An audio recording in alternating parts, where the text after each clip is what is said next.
ક્યારેય એવું વિચાર્યું છે કે ગુજરાતીમાં ખાલી એક નાનકડું ચિહ્ન પણ આખા વાક્યનો અર્થ બદલી શકે છે? આજે આપણે એવા જ બે જાદુઈ વિરામચિહ્નો વિશે જાણવાના છીએ જે લખાણને એકદમ સ્પષ્ટ અને દમદાર બનાવે છે. તો ચાલો શરૂ કરીએ. જરા આ બે વાક્યો પર નજર નાખો. પહેલું કહે છે રોકો મત જાઓ અને બીજું કહે છે રોકો મત જાઓ. જોયું ને?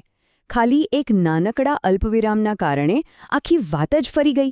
એકનો મતલબ છે કે ઊભા રહો, જશો નહીં, જ્યારે બીજાનો મતલબ છે ઊભા ના રહો, જાઓ.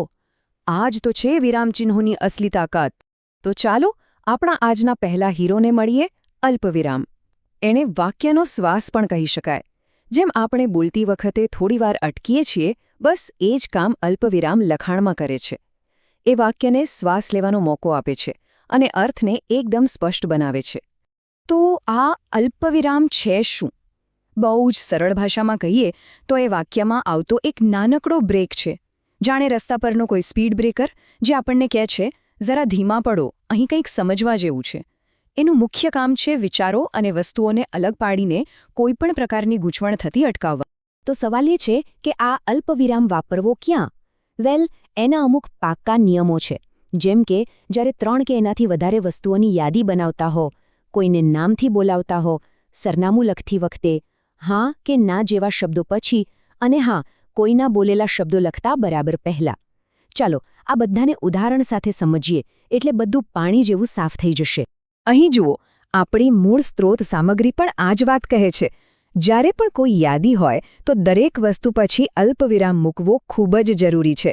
એનાથી શું થાય? એનાથી દરેક શબ્દને પોતાની આગવી જગ્યા મળે છે અને વાંચનારને બહુ જ સરળતા રહે છે. આ ઉદાહરણ પર ધ્યાન આપો.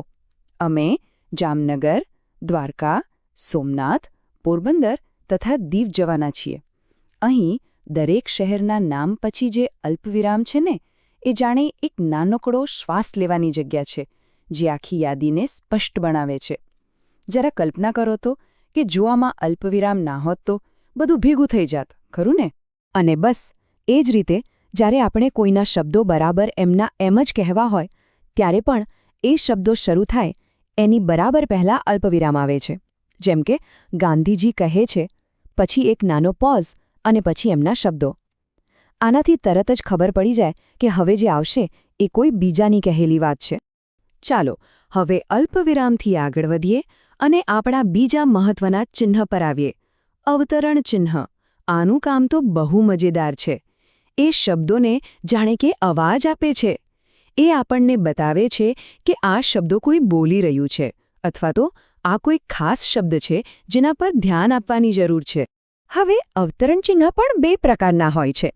એકવડું એટલે કે સિંગલ અને બેવડું એટલે કે ડબલ. એમનું મુખ્ય કામ શું? બસ એ જ બતાવવાનું કે ભાઈ આ શબ્દો મારા નથી, આ તો કોઈ બીજાના છે. અથવા કોઈ એક શબ્દને ભીડમાંથી અલગ તારવવાનું. તો કન્ફ્યુઝન એ થાય છે કે સિંગલ ક્યારે વાપરવું અને ડબલ ક્યારે? નિયમ એકદમ સિમ્પલ છે. જ્યારે કોઈ પુસ્તક, ફિલ્મ કે કવિતાનું નામ, ટૂંકમાં કોઈ શીર્ષક લખો, ત્યારે એકવડું અવતરણ ચિહ્ન વાપરો. અને જ્યારે કોઈ વ્યક્તિની આખી વાત એમના જ શબ્દોમાં કહેવી હોય, ત્યારે બેવડા અવતરણ ચિહ્નનો ઉપયોગ કરવાનો. આ જુઓ એકદમ સ્પષ્ટ ઉદાહરણ. તુલસીદાસે રામચરિતમાનસ ગ્રંથ લખ્યો છે. અહીં રામચરિતમાનસ એ ગ્રંથનું નામ છે, એનું શીર્ષક છે. એટલે એને એકવડા અવતરણ ચિહ્નમાં મૂક્યો છે. આનાથી તરત જ ખબર પડી જાય કે આ કોઈ કૃતિનું નામ છે. અને હવે આ ઉદાહરણ જુઓ. ગાંધીજીના જે શબ્દો છે તેને બેવડા અવતરણ ચિહ્નમાં મૂક્યા છે. કેમ? કારણ કે આ એમના જ બોલેલા શબ્દો છે, જેમાં આપણે એક અક્ષરનો પણ ફેરફાર નથી કર્યો. આને ડાયરેક્ટ સ્પીચ કહેવાય છે. હવે આવે છે અસલી મજા.